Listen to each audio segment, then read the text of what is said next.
Good afternoon, friends. Today we don't need to take much time. It's short briefing only.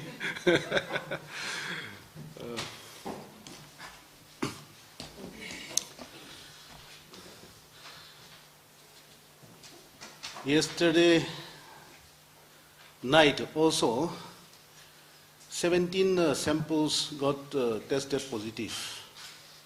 And then today another 9 got tested positive.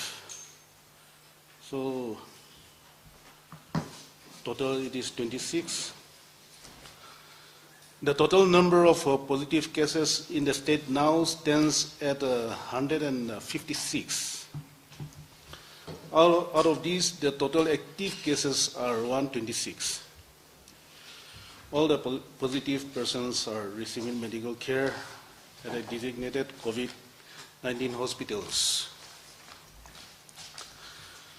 With a view to further strengthen the manpower of the Health and Family Welfare Department, the Cabinet in its meeting held yesterday, that is 11 June 2020, has approved creation of 53 posts of special doctors for 11 district hospitals, creation of 1 post of Director of Medical Education and Radiation Safety,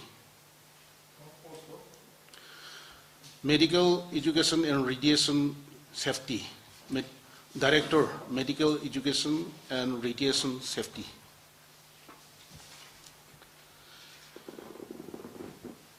At the level of special selection grade pay. Then creation of 5 posts of zonal leprosy officer for Longland, Kipiri, Perian, Phek, and Zonabuto. At the level of senior grade pay, encadrement of 2 posts of district vector-borne officer for Twinsan and Zonabuto in the cadre of Nagaland Health Services. As and when the present incumbent vacates, the same to be made by medical doctors. Creation of 143 posts of staff nurses to be deployed in all the districts, 143 nurses. But if you want a copy, we can give you. Yeah. The Cabinet also approved age condonation of 28 staff nurses under Health and Family Welfare Department, and fresh appointment be made against the sanctioned posts. Regularization of 19 serving contract medical officers under the Health and Family Welfare Department, and regularization of 27 existing medical officers who have been engaged by the department for a period of 1 year. The Cabinet further directed that this approval is one-time relaxation of laid down rules and procedures for recruitment, regularization, and condonation of age. Further, this one-time measure in view of prevailing situation in the backdrop of COVID-19 pandemic shall not be treated as a precedent. A special train from Thiruvananthapuram, Kerala, which departed with 966 persons on the 9th of June 2020, is reaching Dimapur tomorrow at 5:30 a.m. This train has been taken from the stranded people of Nagaland from the state of Kerala, Tamil Nadu, Telangana, and Andhra Pradesh. Another special train from Delhi with about 1,000 persons, will be leaving Delhi on the 14th of June 2020 at 6 p.m. and will reach Dimapur on the 16th of June 2020. Apart from this update, I want our spokesperson, Mmhonlumo, also to say something about the prevailing situation. So once again, good evening to all of you. I'd just like to supplement our Honorable Minister with a few information.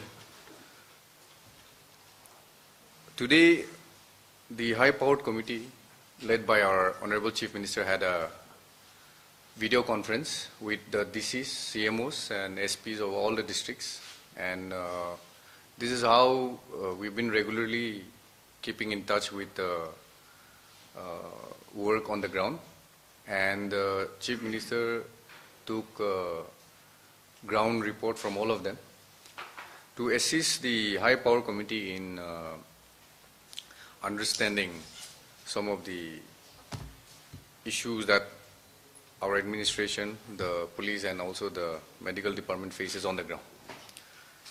Further, in the afternoon again, the Chief Minister had a webinar with Dr. Jitendra Singh, who is also the Minister for Donor, and DAR, PT, Government of India in the PMO.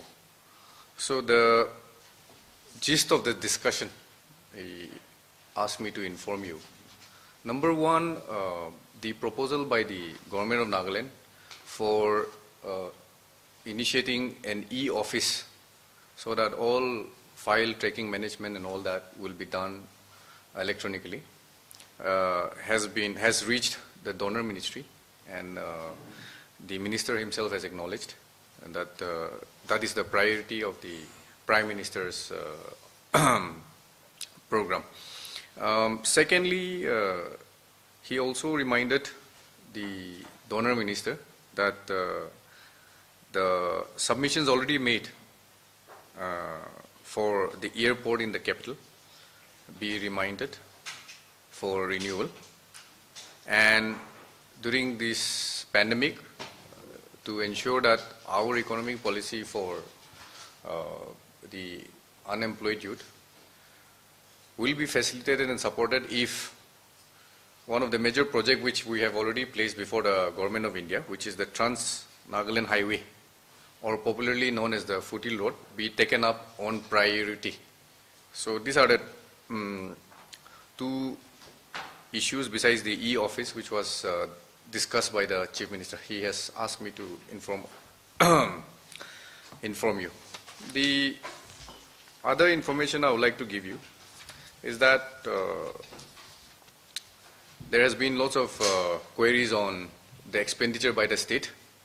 If you recall, we have already given you the amount spent by the Government of Nagaland for stranded citizens of Nagaland who are not returning to the state. The amount has been placed before you. It's also available on the website, as I've already mentioned. Today, we would like to highlight the expenditure incurred by the Government of Nagaland in the preparation and the management of quarantine centers as on 12 June 2020.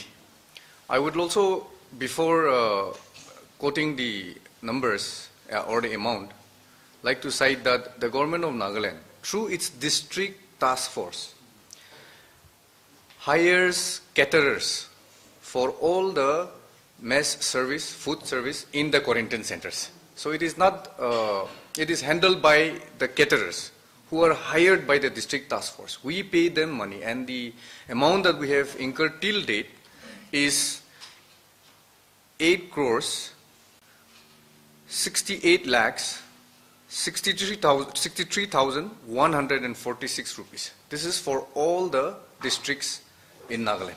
I will repeat. 8 crores 68 lakhs 63,146 rupees. This is for all the districts in quarantine centers. So you would see that the government has been incurring these expenses so far for managing the quarantine centers and feeding our beloved returnees in Nagaland, in the quarantine centers. So any quality of food and all that issues is taken up by the caterer, and if there is any complaint, the district task force is tasked to ensure that the caterers do their duty for the money that we have paid them. Let me complete, then we can come back to the question hour. As on 12th June 2020. No, sir. From when managing of the quarantine center, from which date? So from the beginning, it's on the website. The other expenditure which the government of Nagaland has incurred, and we would like to inform you, is there are two types of mode of traveling. One is the special buses to bring our stranded citizens, both students and working professionals, to Nagaland. So the government of Nagaland has hired 32 buses to transport our citizens from 13 different states to Nagaland. The amount incurred till date for the buses and also for the 9 special trains which we have hired is approximately 1.65 crores, which is 1 crore 65 lakhs. So this is for both the buses and the trains. So the government of Nagaland has spent this much to bring our beloved citizens to Nagaland. And also, while they are in quarantine, to ensure that we pay for their food and lodging. This amount has been spent. The other details, I think our Minister will open for discussion. Yeah, we have actually good news if we are to talk about this recovery. Out of this cumulative 156, total recovery as of now is 41. It is going on very fast. We thank all the frontline workers, and total active is 115. But apart from that, if you want to know from our medical department, Floor is open. they are here. So how about the expenditure for the buses returning to different districts from here to districts? Sorry? The expenditure. Different districts. So this is borne by the district task force. So we will be giving you the details of the Inside Nagaland next press conference. Today, And in yeah. this connection, almost all the buses are LST buses. Yeah. All right, so later on you would be getting. We'll give you the details because this is not the end of the transportation. No? But of course, some districts are also hiring private buses also. So does this include people staying here, going out to other states as well? Or? No, this is only for bringing stranded citizens of Nagaland. So I wanted to know how much amount you are likely to spend for a returnees, the total amount, and the total returnees. Would it be over 10,000? Sorry? The amount that you are going to incur on this? You're asking two questions. One is the number of people who are coming. Is we still have, as our minister has mentioned, one more bus coming tomorrow, then another bus coming from another train coming from Delhi. So for that, you see, there are people who register and who deregister. Once we get the final number who board the bus, we will be able to make an assessment. And in the next press conference, that time they would have arrived, we would give you that detail. This is the detail of how many have arrived and how many expenditure we have incurred. So I wanted to know the total amount that you are likely to incur on this returnees. We have not calculated that one. Would it could be 200 crore or 150 crore? For the returnees? Yeah. No. Those in the quarantine center, all, Overall yeah, expenditure. overall. See, for preparation, management and maintenance, I don't think it will reach 200 crores. But we will be able to give you a report in a few days' time. this calculation will be made, no? Because right now the state and its entire machinery is busy looking after the daily, affairs of the quarantine centers and also the positive and negative cases. So yeah. Sir, so from which date the returners started returning, and then how many hospitals so far? Yeah, We have like government arrange trains and buses.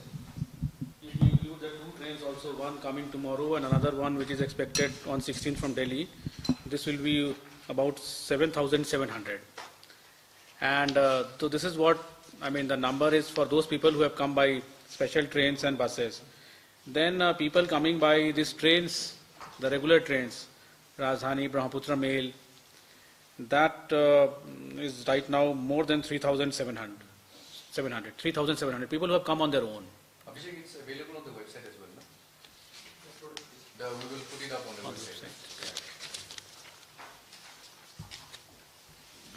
I want to ask Director Legal, some people are demanding that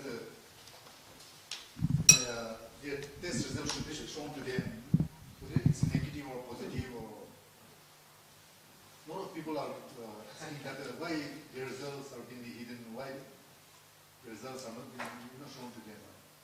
Actually, when we do the testing, we don't have that type of format like you do for blood testings or for other investigations. But it all comes with coded numbers.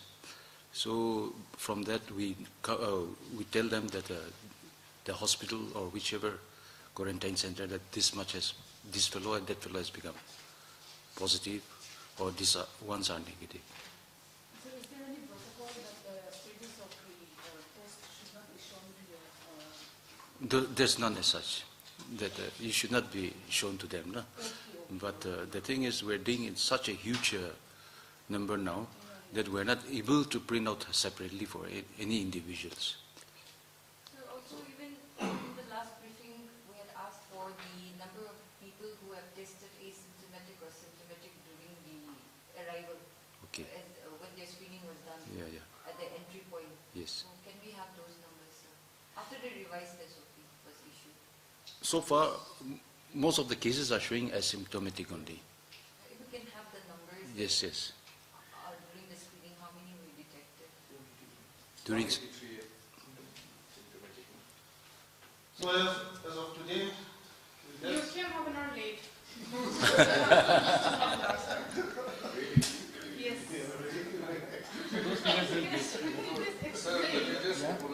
we'll give you the figures. This morning, Yes. This morning, issue in Dairy Farm, where one Manipur truck driver Yeah. passed, and that issue, because so many rumors are being viral.